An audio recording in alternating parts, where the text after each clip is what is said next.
Vamos a abrir la palabra de Dios en Mateo 10 y vamos a leer la palabra de Dios desde el verso 24 hasta el 32.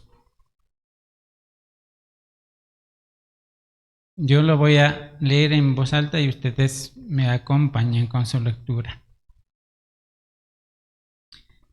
Dice la palabra de Dios: un discípulo no está por encima del maestro, ni un siervo por encima de su señor. Le basta al discípulo llegar a ser como su maestro y al siervo como su señor. Si al dueño de la casa lo han llamado Belcebú, cuanto más a los de su casa. Así que no les tengan miedo, porque nada hay encubierto que no haya de ser revelado, ni oculto que no haya de saberse. Lo que les digo en oscuridad, háblenlo en la luz, y lo que oyes al oído, proclámenlo desde las azoteas. No teman a los que matan el cuerpo, pero no pueden matar el alma. Más bien teman a aquel que puede hacer perecer tanto el alma como el cuerpo en el infierno. ¿No se venden 2 pajarillos por una monedita? Y sin embargo, ni uno de ellos caerá a tierra sin permitirlo el Padre. Y hasta los cabellos de la cabeza de ustedes están todos contados. Así que no teman, ustedes valen más que muchos pajarillos. Por tanto, todo el que me confiese delante de los hombres, yo también lo confesaré delante de mi Padre que está en los cielos. Pero cualquiera que me niegue delante de los hombres, yo también lo negaré delante de mi Padre que está en los cielos. Hemos estado viendo durante el capítulo 8, 9 y este capítulo 10 lo que nuestro Señor Jesucristo estuvo haciendo mediante su travesía en parte de su vida en esta tierra. Y terminamos con el capítulo 9, donde específicamente dice que Él estuvo enseñando, sanando a los enfermos, echando demonios, y todo esto lo hacía también junto a sus discípulos. Y ya en el capítulo 10 vemos cómo Jesús escogió a sus 12 apóstoles, los cuales tienen que seguir haciendo su trabajo incluso cuando ya no estén con Él. Entonces, el capítulo 10 empieza siendo, haciendo el llamado a los 12, luego en el verso 5 podemos ver que envía a los 12 a trabajar. Y en este pasaje vamos a ver palabras, de aliento entre comillas, pero palabras de verdad, lo que les tocaría vivir si somos realmente o si son realmente los discípulos de Jesús. Vamos a orar. Amado Padre, al ver este pasaje, Señor, enséñanos realmente lo que debemos hacer como hijos tuyos, como discípulos tuyos, Señor. Las cosas que vamos a vivir, pero que tú vas a estar a nuestro lado, Padre. Y gracias por enseñarnos de esta forma, por ser tan paciente y tan maravilloso y misericordioso con cada uno de nosotros, que a pesar de lo que pensamos, lo que somos y lo que hacemos, tú eres fiel. Y gracias, Padre, por tu palabra. En esta mañana dejamos en tus manos todo ese tiempo que tú seas tratando con cada uno de nosotros. Te agradecemos en el nombre de tu Hijo amado Cristo Jesús. Amén.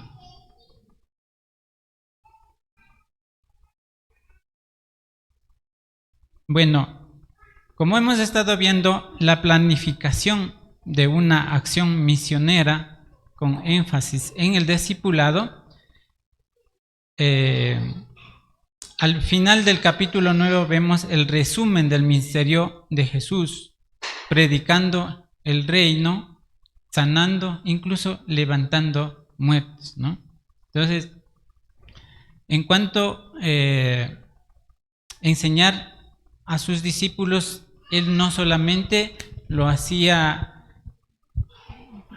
diciendo esto hay que hacer o sobre una pizarra, sino él lo hacía viviendo con ellos, pasando a diario con ellos. Entonces, en cuanto a sus discípulos, y empieza ya realmente en este pasaje, aparte de enseñar antes, empieza a que sus discípulos vayan y hagan lo que se les enseñó. Entonces, este pasaje lo lo he dividido en 4 partes. Lo primero sería los versos del 24 al 25, que es la característica del discípulo y siervo. El punto 2 es los versos del 26 al 28, de realmente a quién temer. Y los versos del 29 al 31, estamos bajo la providencia de Dios. Y del 32 al 33, las 2 opciones que tenemos como creyentes. Dice una historia que un grupo de turistas en las montañas de Escocia deseaban recoger huevos de un nido situados en un lugar inaccesible frente a un precipicio.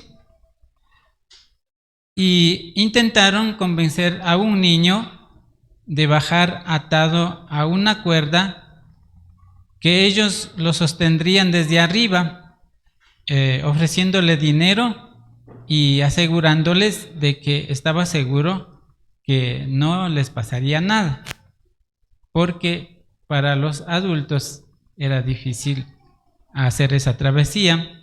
Un niño es más liviano y tendría que bajar fácilmente con alguien que le sostendría. Sin embargo, el niño se negó, alegando que solo bajaría si su padre era quien sujetaba la cuerda. Entonces, esta decisión reflejaba su prudencia y confianza absoluta en alguien que realmente podría garantizar su seguridad, a diferencia de extraños que podrían fallar. No sé si cuántas veces nos han ofrecido algo, pero nosotros siempre tratamos de asegurar que nuestra integridad se mantenga intacta, ¿no es cierto?, ante cualquier peligro. Ahora, en las empresas han implementado la seguridad industrial. Esto, para todos los que trabajamos dentro de una empresa, no es para molestarnos sobre qué nos podría pasar, sino es para asegurar nuestra integridad. Si alguien dice, ponte los guantes para que no te cortes, ponte los guantes. Si alguien dice, usa los auditivos para que no te quedes sordo, ponte los auditivos. Es parte obligada de tu trabajo. Es parte que tienes que hacerlo o hacerlo, no hay opción. Entonces, eso es una de las características de un buen trabajador, de un buen empleado y también de un buen hijo de Dios. Eso, mis hermanos, como un corte comercial. Sigamos en el pasaje. Dice la palabra: un discípulo no está por encima del maestro, ni un siervo por encima de su señor. Le basta al discípulo llegar a ser como su maestro y al siervo como su señor. Si al dueño de la casa lo han llamado Belcebú, cuánto más a los de su casa. ¿Qué quiere decir este pasaje? Bueno, ¿cuántas veces hemos escuchado la palabra discípulo? Bueno, discípulo en griego lo dicen matetes. Un discípulo no es un alumno de escuela. Un discípulo es aprendiz que vive con el maestro 24/7. Así como vivieron los discípulos, los 12 apóstoles, ellos pasaron todo el tiempo con Jesús. Entonces, por eso le llaman discípulo. Un discípulo adopta su estilo de vida y implica obediencia, incluso sufrimiento compartido con el maestro. Entonces Jesús está haciendo una aclaración, una corrección que corresponde y señala la actitud que debe llevar el discípulo mientras hace su trabajo. El estar bajo la jerarquía del maestro es una cualidad del discípulo, pero el querer estar sobre los que nos lideran es algo que no es apto para ser discípulo. Desde el verso 24 al 42, el objetivo del discípulo o la enseñanza de esta parte es que el discípulo llegue a ser como el maestro. Y es un principio general que relaciona maestro-discípulo. Y como hago énfasis, el discípulo no es un alumno, es aprendiz que vive con el maestro, adopta su estilo de vida, implica obediencia y sufrimiento compartido.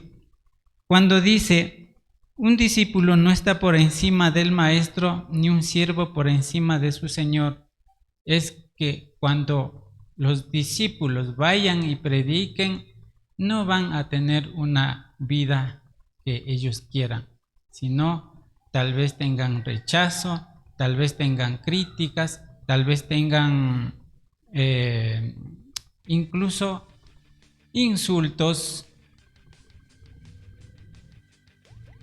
que después vimos cómo pasó con Pablo, ¿no?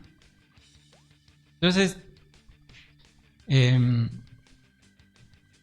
mientras el mundo dice que el alumno supera al maestro, Jesús dice que el discípulo no es más que su maestro.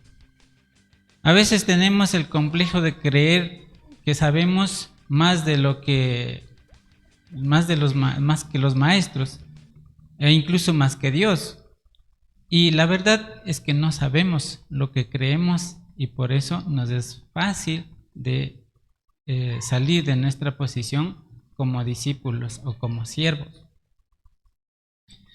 Otro de los complejos es que tenemos es ir sobre nuestros superiores. ¿Cuántas veces nos encanta estar sobre nuestros superiores? Cuando alguien nos dice así hay que hacer, dice, no, pues yo hubiera hecho mejor. Pero no sabemos qué hay detrás de eso. Y nuestro pecado nos ha hecho tanto daño que a veces no nos damos cuenta de cuándo y cuánto vamos sobre nuestros superiores, sobre Dios, incluso con nuestras decisiones. Si la Biblia dice tal verdad, pero yo decido hacer otra cosa, estoy yendo sobre mi Señor. Y a veces decimos, no, es que esto yo decidí, yo conseguí con mi trabajo, mi esfuerzo, por lo tanto yo decido hacer con mis cosas lo que yo quiero o con mi vida lo que yo quiero. Entonces, a veces nuestras decisiones nos han llevado a sufrir consecuencias terribles que ha afectado o termina afectando a nosotros, a nuestra familia y por ende a la iglesia.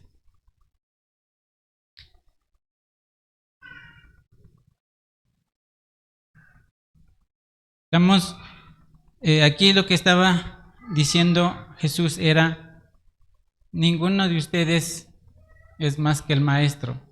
Si al maestro le hacen lo que le hacen, no esperen que les vaya bien a ustedes.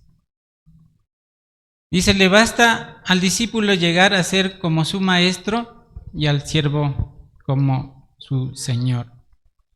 Discípulos y siervos tiene que ser nuestra posición correcta. Si nosotros supiéramos más que Dios o más que el maestro, no tuviéramos la necesidad de venir cada domingo a escuchar la palabra de Dios. Tal vez estuviéramos ya en el cielo. Santos, santos, santos. Pero, como decía Freddy en la clase, la santidad en nosotros es incompleta. Solamente será completa cuando ya estemos con el Señor.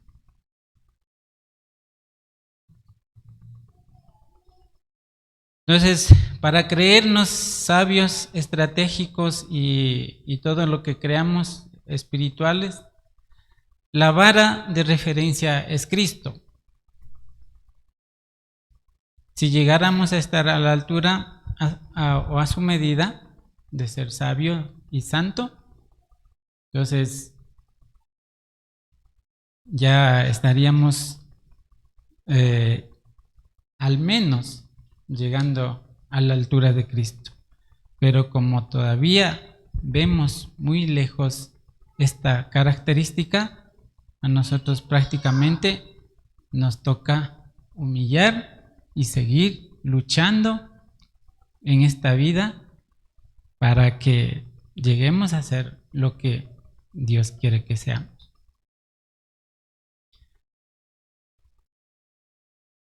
Y otra vez recordando, el discípulo es aprendiz que vive con el maestro 24/7, adopta su estilo de vida, implica obediencia y sufrimiento compartido.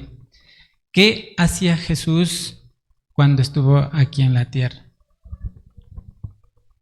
Él siempre estuvo bajo la obediencia de su Padre y aún así él iba y tenía tiempos de oraciones largas. Y entonces, si nos creemos discípulos de Cristo, tenemos que también vivir y adoptar su estilo de vida.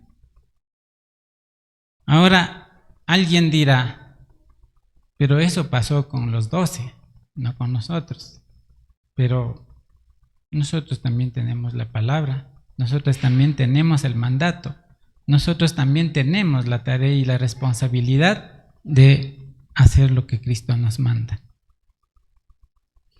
Entonces, cuando nos pongamos en la posición correcta de que somos siervos y discípulos, lo único que podemos hacer es agradecer con humildad por todas las cosas que nos ha permitido administrar, y a veces hasta eso lo hacemos mal. Tenemos a nuestra disposición el tiempo, los recursos que Dios nos ha designado, la familia, la palabra de Dios, y no la aprovechamos porque estamos enfocados en cosas que nos entretienen, entre comillas, y no estamos en nuestra posición de discípulos y siervos. Si al dueño de la casa lo han llamado Belcebú, ¿cuánto más a los de su casa? Hablando de la palabra Belcebú, Belcebú significa jefe de los demonios, y los fariseos acusaban a Jesús de usar poder satánico, y esto de llamarle Belcebú era un insulto religioso de la época. Es como ahora decir hijo del demonio, algo así. Pero hasta aquí lo que ha hecho Jesús con la gente es solamente enseñar, sanar enfermos, levantar muertos y revelar el reino de Dios. Y aún así, los religiosos, por sus celos de religiosidad, los religiosos de ese entonces lo querían lejos de ellos. No querían que Jesús esté cerca a ellos, y tenían mucho como coraje de que Jesús lleve multitudes, o de que la multitud vaya a Jesús para ser enseñada. Pero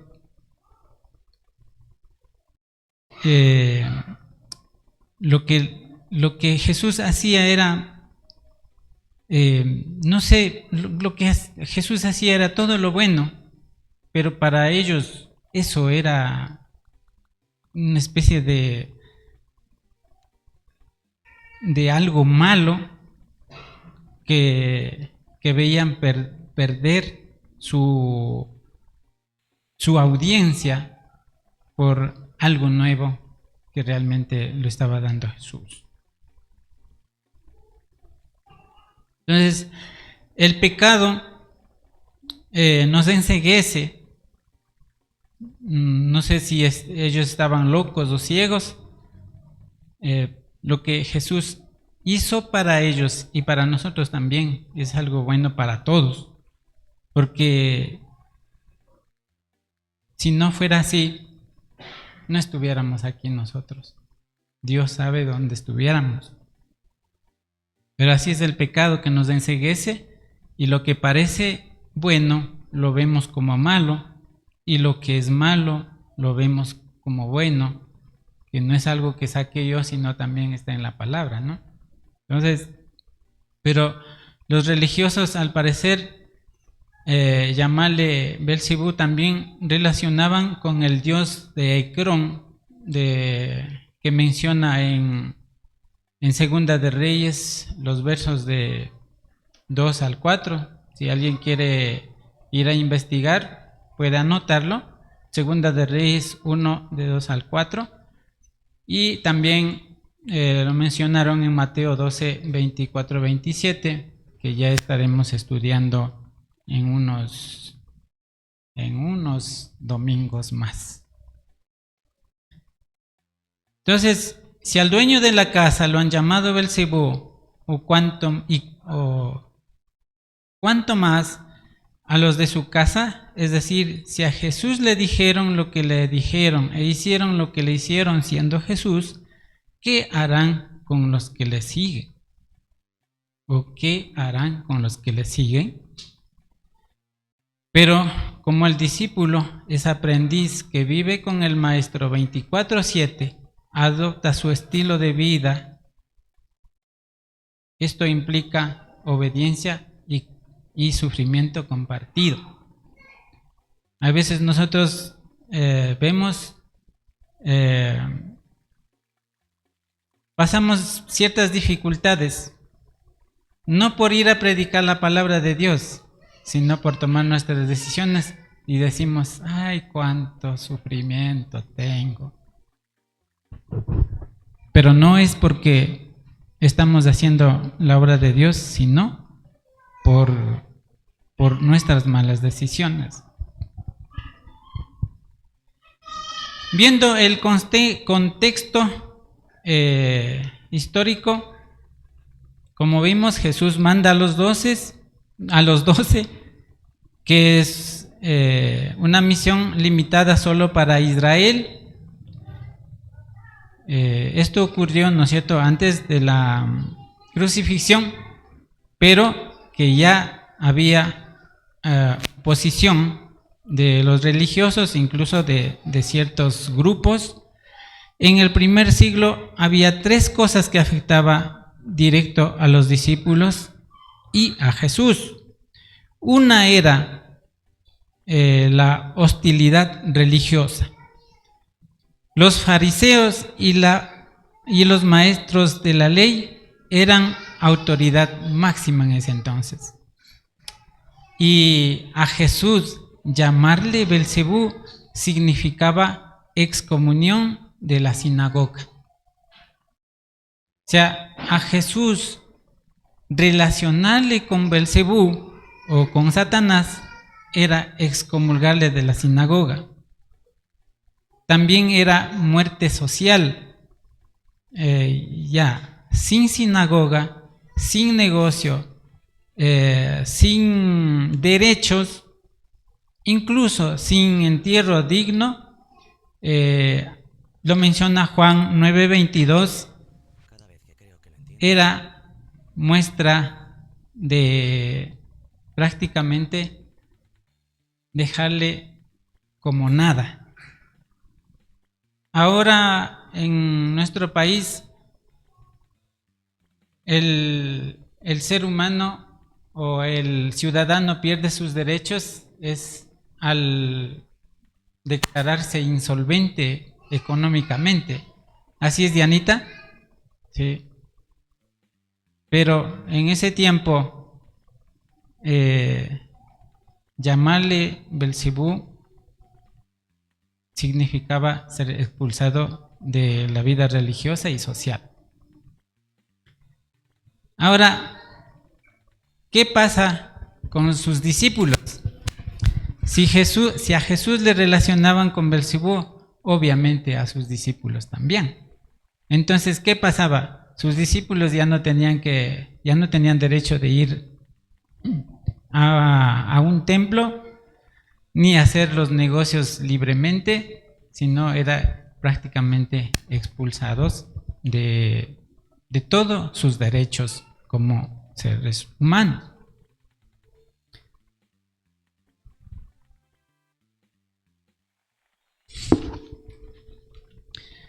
Otra de las dificultades que tenían era también hostilidad política. Herodes Antipas había matado a Juan el Bautista. Los romanos en ese tiempo eran muy crueles. Los romanos crucificaban a cualquier persona que causaba disturbios. Esto significa matar el cuerpo.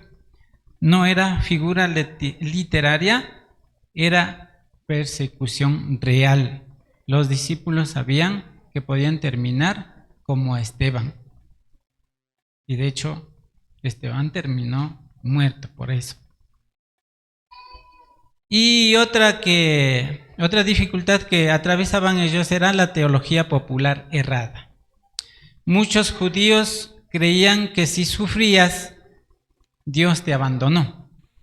Eso era si tenías que sufrir es porque Dios te abandonó.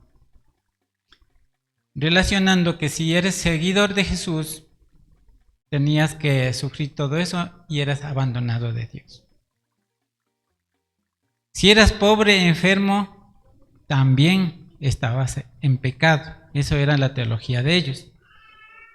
Y Jesús rompe esto, decir al discípulo le basta con ser como su maestro. Y el sufrimiento no es señal de abandono, es señal de identificar con el maestro. Ahora, ¿cuántas veces nos han dicho que somos tal cual, que hermanitos, que santos, que al no estar de acuerdo con nosotros cuando seguimos la palabra de Dios? Cuando el mundo no está de acuerdo con nosotros, lo primero que suelen hacer es acusaciones. No es que yo vi a tal hermanito haciendo esto. No es que los cristianos hacen esto. No es que los... ya. Entonces, y a veces no solo el mundo, sino también en la familia, en la iglesia. Hay críticas de todo lado, hay cuestionamientos del por qué se hace esto, del por qué no hacen mejor así. Cuando se trata de obedecer la palabra de Dios, lo primero que decimos también nosotros, ¿será que esto está bien? Bueno, yo digo que si está en la palabra es porque está bien. Dios no nos da nada malo ni nada que nos haga daño. Aunque no estemos de acuerdo con Él, está en su palabra y su fidelidad va a permanecer para siempre. No podemos cambiar nada de lo que Dios ha dicho, y lo que está en su palabra es verdad y lo tenemos que aceptar.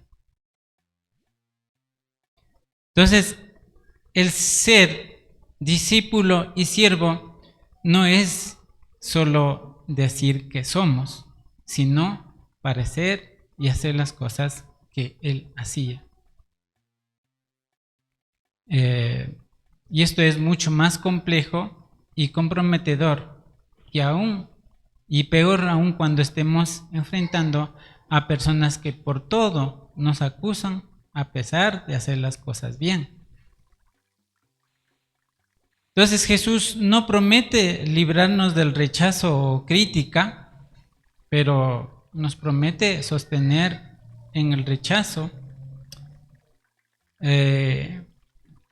Al decir, si al dueño de casa lo llamaron Belcebú, peor con razón a sus seguidores. Entonces, el maestro ya fue insultado, fue maltratado, y el siervo no espere tener un mejor trato que Jesús.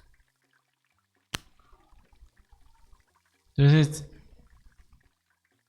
nosotros nos resentimos a veces con ciertas cositas que dicen, que nos hacen.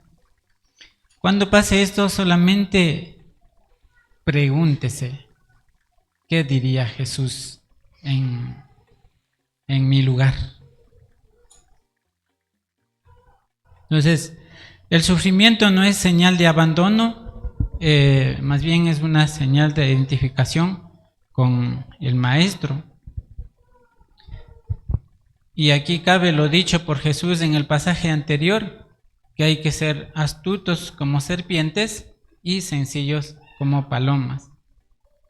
Entonces, todo lo que a Jesús le relacionaban con Belcebú, también lo relacionarán a sus discípulos, pero nosotros sabemos que esto de lo que Jesús hizo no era por un poder demoníaco, sino por el poder de Dios. Entonces el discípulo no está haciendo cosas relacionadas con la parte mala, sino está simplemente haciendo las cosas que Dios manda a hacer. llegamos al segundo punto y vemos el pasaje del 26 al 28 dice: así que no les tengan miedo, porque nada hay encubierto que no haya de ser revelado, ni oculto que no haya de saberse. Lo que les digo en la oscuridad, háblenlo en la luz, y lo que oyen al oído, proclámenlo desde las azoteas. Y dice: no teman a los que matan el cuerpo, pero no pueden matar el alma, más bien teman a aquel que puede hacer perecer tanto el alma como el cuerpo en el infierno.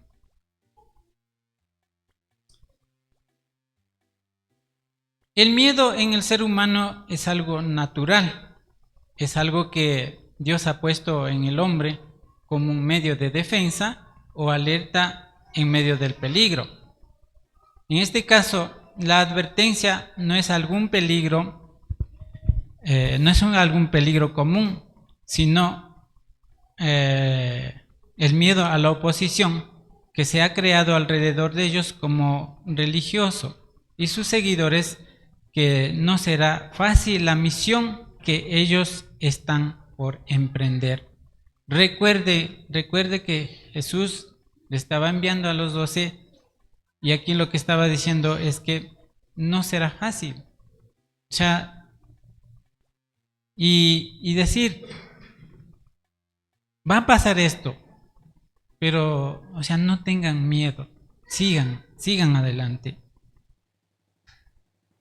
Porque no hay nada encubierto que no haya de ser revelado, ni oculto que no haya de saberse.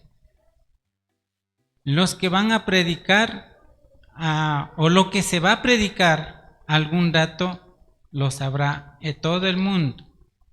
Pero por lo pronto, la misión de los 12 era predicar al pueblo de Israel. Y dice también: lo que les digo en la oscuridad, háblenlo en la luz.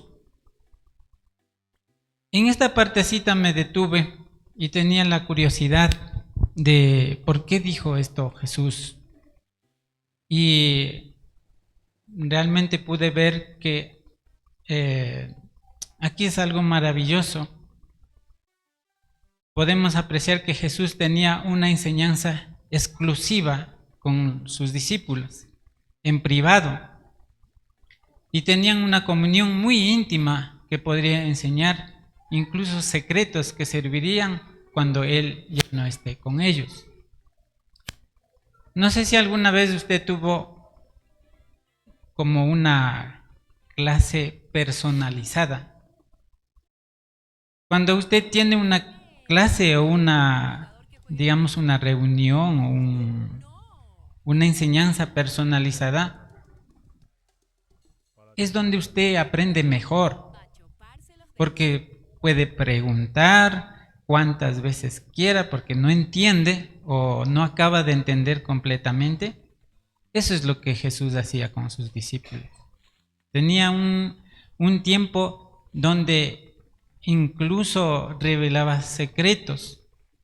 Lo que dice ahí: lo que les digo en la oscuridad, háblenlo en la luz.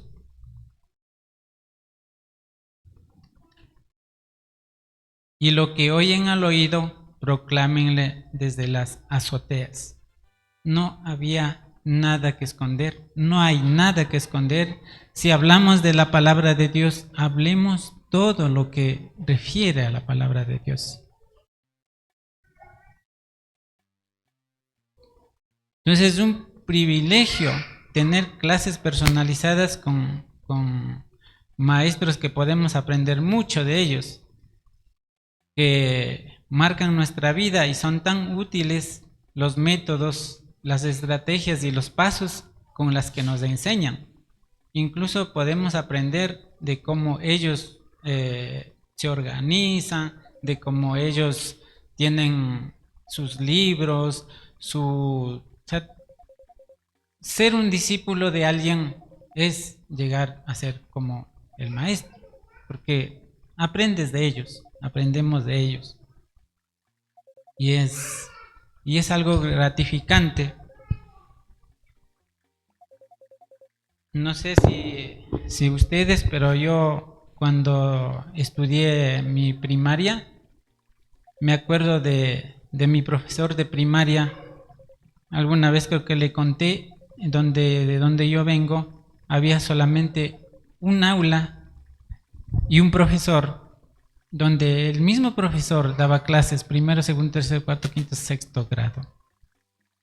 No sé cómo hacía, pero él se alcanzaba a hacer.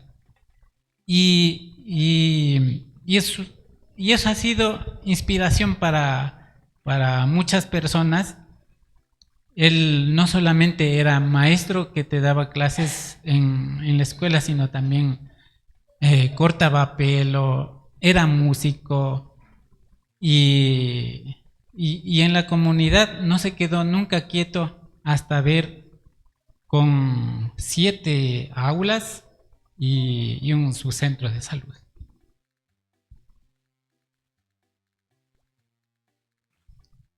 Y digamos, yo en mis primeros pasos aquí como cristiano, también tuve un maestro. No está aquí, pero lo admiro mucho de cómo él trabajaba a pesar de su corta, digamos, conocimiento. Él trataba de enseñar a los niños, a la iglesia en general, y, y esas enseñanzas te marcan para siempre, porque ves cómo los maestros se desesperan por enseñar a sus seguidores en, en cuanto a vivir la palabra de Dios. Y, y a veces duele mucho que sus discípulos no aprecien eso. Y vivir pensando en que Cristo se sacrificó tanto por nosotros y que nosotros estemos desperdiciando, menospreciando eso, no es de discípulos. No sé qué podría decir de cada uno de nosotros si Jesús estuviera aquí.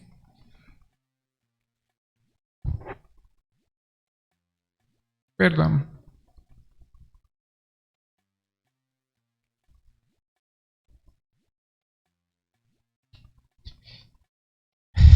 Entonces, no hay nada que callar ni nada que guardar cuando se trata de predicar la palabra de Dios. El, el mensaje había que dar a viva voz y, y esto también se aplica a nosotros, que si nos ha llegado el mensaje del reino de Dios, no tenemos por qué callarnos. Es más, deberíamos llevar el Evangelio como lo hacían los discípulos, con urgencia y sin temor.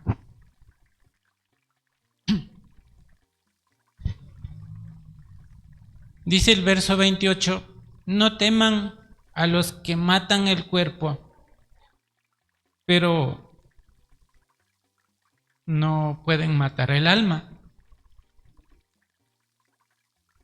El ser humano o los hombres lo máximo que pueden llegar es a matar el cuerpo, pero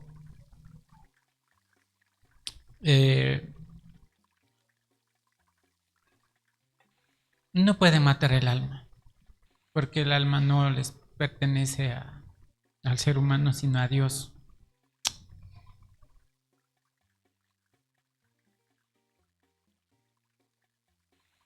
Y el mensaje que iba a ser llevado a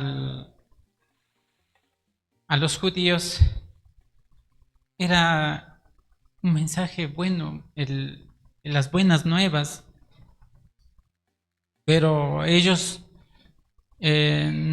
por no aceptar el mensaje, pues llegarían incluso a matar, y de hecho lo llegaron o sea, llegaron a matar a muchos discípulos.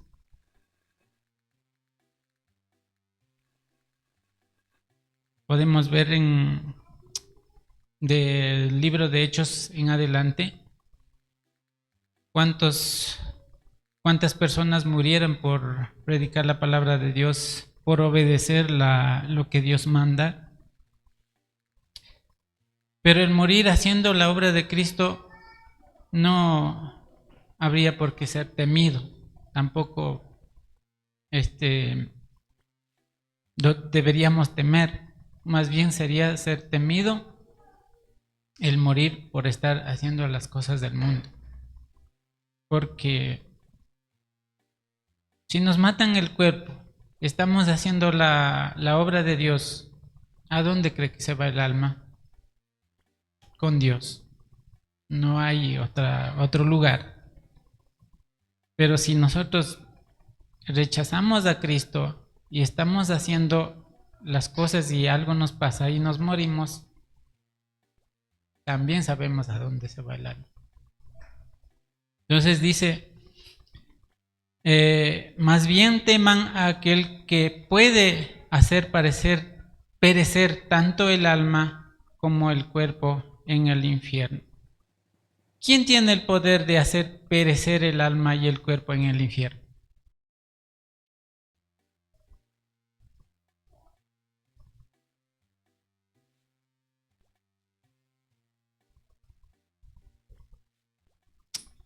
El poder solamente lo tiene Dios. La verdad o sea, la facultad de hacer perecer nuestra alma y cuerpo en el infierno es Dios, ya que Él tiene el poder de concedernos la gracia o su justicia. Por eso es mejor obedecer a Dios que al hombre, pero cuando nosotros obedecemos a Dios, tendremos muchas dificultades. Pero si queremos obedecer al hombre, no tenemos que hacer nada, solamente pasarla bien como nos gusta y ya. Pero aquí Jesús estaba diciendo que el obedecer a Dios, esto nos va a costar incluso la vida. Entonces el temor a Dios no es una opción, es un mandato para los discípulos, para cumplir los propósitos designados por Dios desde la eternidad para su gloria. Ahora, yo pregunto, ¿cuál es el lugar más seguro? ¿El estar con Dios o el estar con el hombre?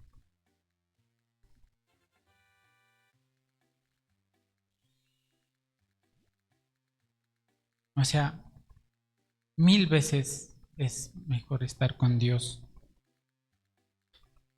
No hay por qué temer, porque sus acusaciones o las acusaciones del hombre no tienen ni sustento ni fundamento. Es lo que decía Jesús cuando les envió a los 12. No hay por qué temer, porque todo lo que ellos hacen es simplemente pensamiento humano.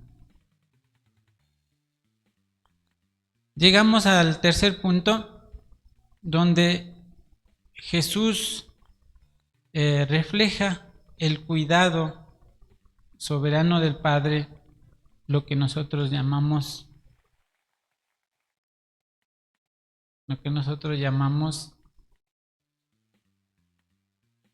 recién estuvimos estudiando esa palabrita, providencia. Providencia. Dice, no se venden 2 pajarillos por una monedita, y sin embargo, ni uno de ellos caerá a tierra sin permitirlo el Padre. En el tiempo de Jesús, el gorrión era el ave que se vendía como parte del alimento más económico. O sea, casi no valía nada. Dice, venden 2 pajarillos por una monedita. Era lo más económico que había, y el más pobre podía comprar para alimentarse.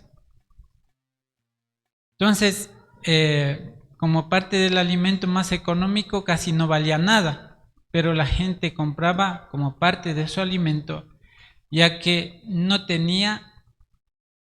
la gente a veces no tenía ni para una palomita, que en el templo era aceptado como la ofrenda más económica también, una paloma. Pero hay gente que no podía comprar una paloma para comer, compraba 2 pajarillos por un mínimo precio de dinero. Entonces, al referirse a Jesús, el precio de estas aves, lo que estaba diciendo era que Dios tiene cuidado incluso de las cosas más insignificantes de la creación. Nada sucede si Dios no permite o que Él no sepa. Todo está bajo control de Él. Y sigue, dice, y hasta los cabellos de la cabeza de ustedes están todos contados. Nosotros, bueno, algunas veces creo que nos preocupamos de que nuestro cabello se caiga y ya estemos quedando con menos cabello que antes, pero incluso esas cosas están bajo el control de Dios. No hay nada que pase que no esté bajo la voluntad de Dios. Entonces, como nuestro Creador sabe cómo nos hizo, es interesante que Jesús menciona hasta la cantidad de nuestro cabello. Bueno, yo creo que ya tengo mucho menos de lo que cuando era joven, pero todo eso está bajo el inventario de Dios. ¿Cuántas canas me ha salido? Todo eso está bajo el inventario de Dios. No hay nada, absolutamente nada, que no pase bajo la voluntad de Dios. Ahora los científicos han descubierto que nosotros, o que en nuestro cuerpo mueren millones de células a diario. Todo eso nosotros no vemos, pero pasa. Y hay cosas que no nos interesa, pero que todo eso está bajo la voluntad de Dios. Y dice, así que no teman, ustedes valen más que muchos pajarillos. Aquí es donde somos valorados realmente. Somos el costo del pago de nuestro Salvador. Si Él nos rescató con su sacrificio, ¿por qué todavía seguimos viviendo en la miseria de nuestro pecado?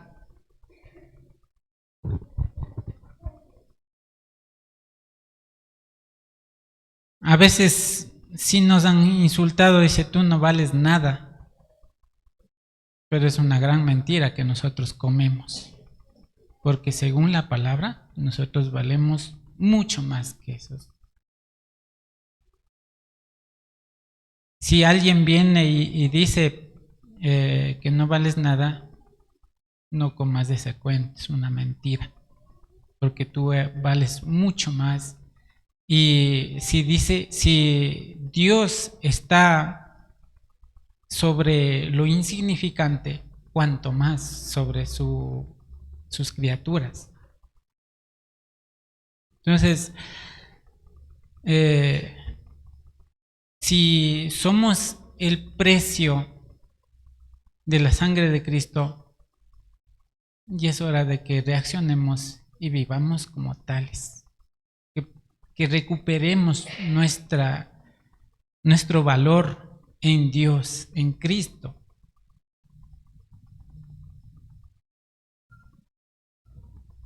Y dejemos de creer mentiras que el mundo ha inventado.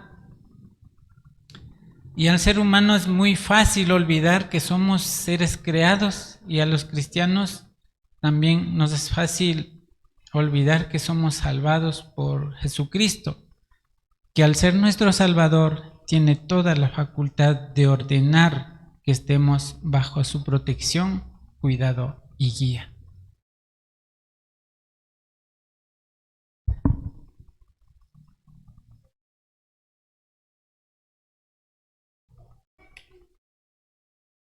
En esta parte también se rompe una creencia de que Dios cuida de todos para su bien. Yo creo que la verdad es que Dios cuida y valora al que vive en obediencia y haciendo su obra. Aún así vamos a tener dificultades, pero no podemos culpar a Dios si tenemos que sufrir consecuencias por las malas acciones y decisiones que hemos tomado por desobediencia.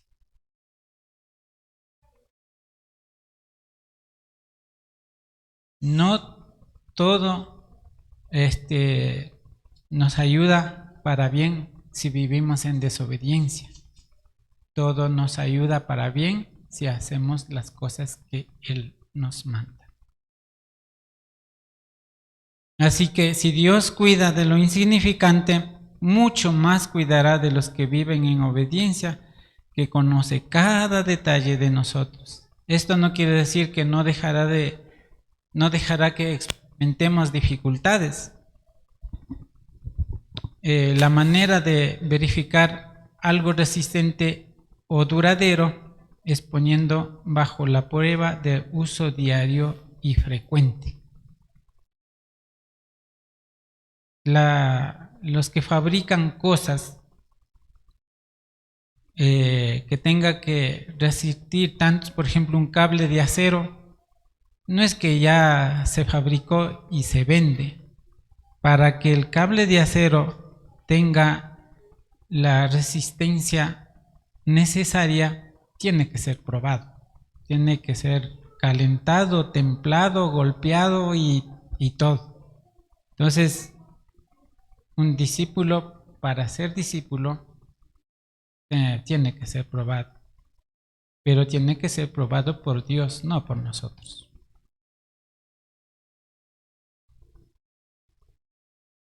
Entonces,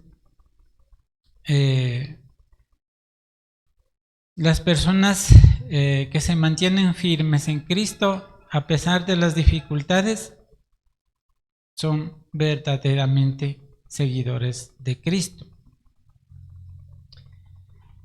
Punto 4. Todo el que me confiese delante de los hombres, yo también lo confesaré delante de mi Padre que está en los cielos. Aquí es algo que nosotros decidimos. Si seguimos a Cristo o nos quedamos ahí nomás.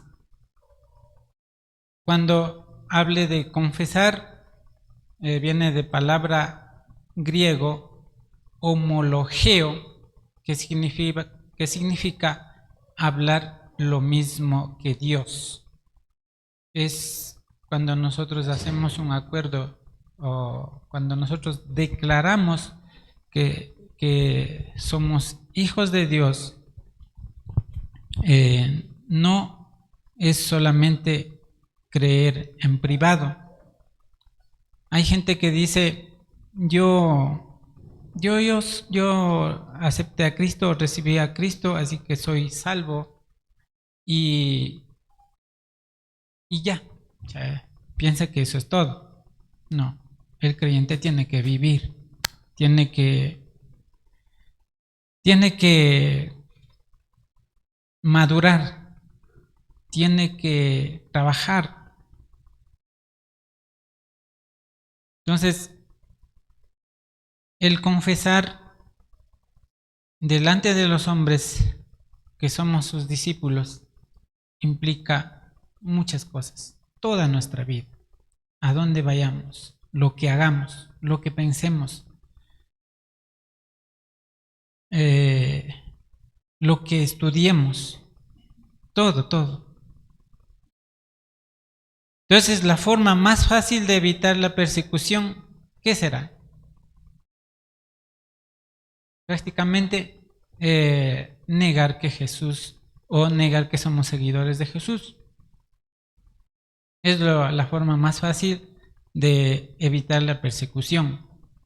Pero los verdaderos discípulos de Jesús no le temen a la muerte y reconocen a Jesús en público como el Hijo de Dios y su Maestro. Al declarar en público que somos su discípulo y su siervo, tenemos que demostrar lo que decimos. A veces no es fácil convivir con los vecinos. A veces no es fácil convivir con la familia. A veces no es fácil convivir en el trabajo, con los compañeros. O no es fácil convivir en la universidad donde estudiamos.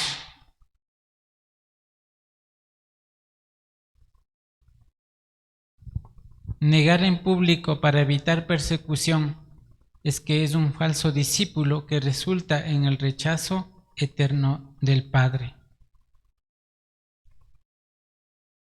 Dice clarito, todo el que me confiese delante de los hombres, yo también lo confesaré delante de mi Padre que está en los cielos.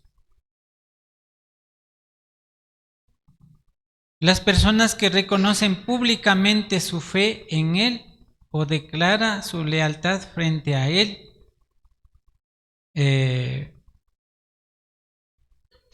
también serán reconocidos frente al Padre cuando estemos en el cielo. Y los discípulos de Jesús en ese tiempo tenían que tener juicio ante el tribunal, y si declaraban seguidores de Cristo, eran puestos incluso a peligro de muerte. ¿Cuántos de nosotros estamos dispuestos a morir en una persecución si se diera aquí en nuestro país?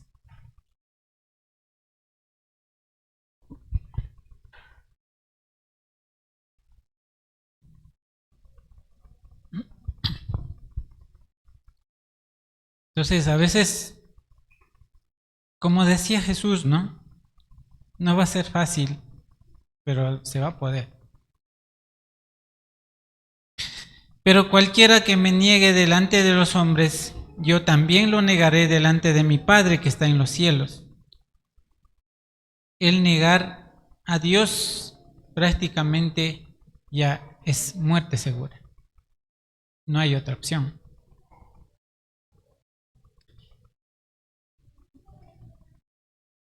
Al no estar de acuerdo con Dios, que es un Dios todopoderoso,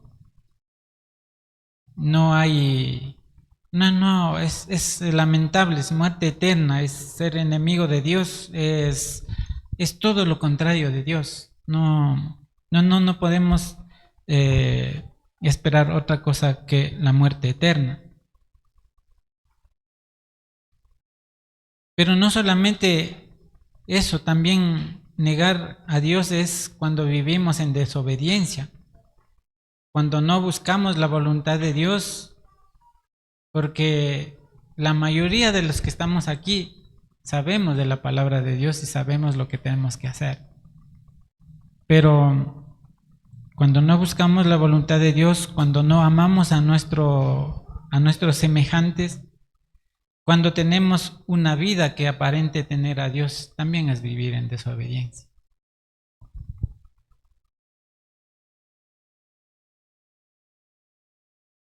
Entonces, así terminamos este pasaje con, con énfasis en el discipulado de Jesús, donde Él envía a los 12 aclarando que lo que vamos a hacer no va a ser fácil, pero que se va a poder porque no vamos a hacer cualquier cosa, no vamos a hacer la obra del Señor al predicar el Evangelio, y que pase lo que pase, Dios estará sobre cada uno de nosotros, cuidándonos, protegiéndonos y, y sobre todo sabiendo lo que somos en Dios, cada uno de nosotros. Entonces, la aplicación para hoy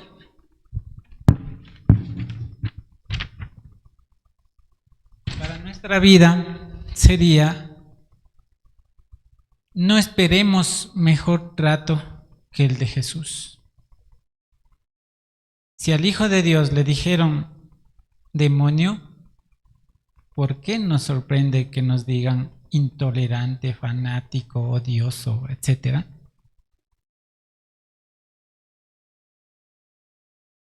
Dejemos de buscar la aprobación de los hombres y nuestra identidad no es empleado respetado o compañero aceptado, amigable. Nuestra identidad es discípulo y siervo. Y el rechazo confirma que vamos por buen camino, que no nos hemos equivocado. Pero si alguien está o el mundo está de acuerdo con nosotros, seguramente algo estamos haciendo mal.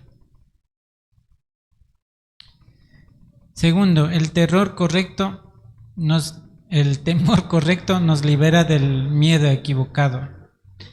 Jesús no dice no sientas miedo, dice no temas al que mata al cuerpo, porque el no tener miedo no sería del ser humano, porque es algo natural, pero dice no temas al que mata al cuerpo.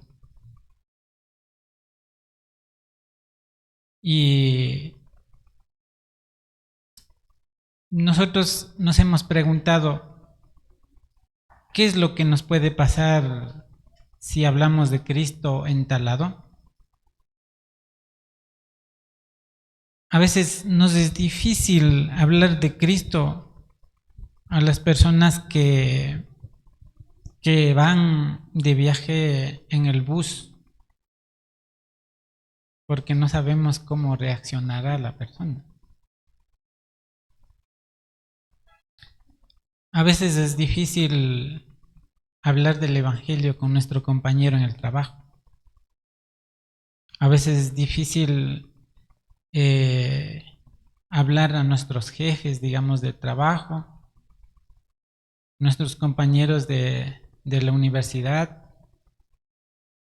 para no incomodarnos, entre comillas, no decimos nada más, hemos callado.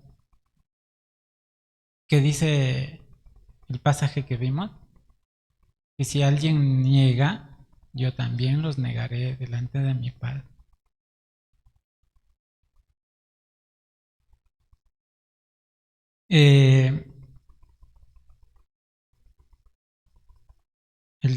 el tercero es la decisión es pública, no privada. Confesar delante de los hombres no es gritar en la plaza, es vivir sin esconder a quienes perteneces. Hoy negar a Cristo también es reírse de los chistes que ofenden para no quedar mal. Callar cuando dicen todas las religiones son iguales. Y vivir el domingo como cristianos y el lunes como ateos. Eso también es negar a Cristo. Entonces, nuestra confesión debe estar alineado en nuestra vida con todo lo que Jesús dijo, en el trabajo, en la universidad, en a donde nos encontremos. Y Jesús termina este bloque con una promesa y una advertencia. ¿Cuál es la promesa? El Padre nos conoce hasta el último cabello que cae de nosotros. El Padre nos tiene contado hasta el cabello, digamos, de nosotros. Y la advertencia es decidir el ser discípulo de Él tiene un costo. No es fácil. Hay algunos grupos que dicen, venga Cristo, tus problemas se va a terminar, tu finanza va a mejorar, tu maravillas, falsas maravillas. Pero el seguir a Cristo es ser discípulo y siervo. Y discípulo vive 24/7 con su maestro y el siervo está bajo su jerarquía. Entonces, mis hermanos, como conclusión, no fuimos llamados a una vida cómoda. Fuimos llamados a una vida confiada. Sí, confiada en Cristo, porque nuestro Maestro ya enfrentó al mal y ha vencido. Entonces, mis hermanos, espero que esta enseñanza que Jesús ha hecho en este pasaje sirva para que nosotros reflexionemos esta semana y realmente vivamos en obediencia a Él. Para terminar, lo último que recomiendo es lean Proverbios 6 de 16 al 19, donde Dios dice tales cosas aborrece del ser humano. Entonces, veamos este pasaje o lean este pasaje y mediten en ello.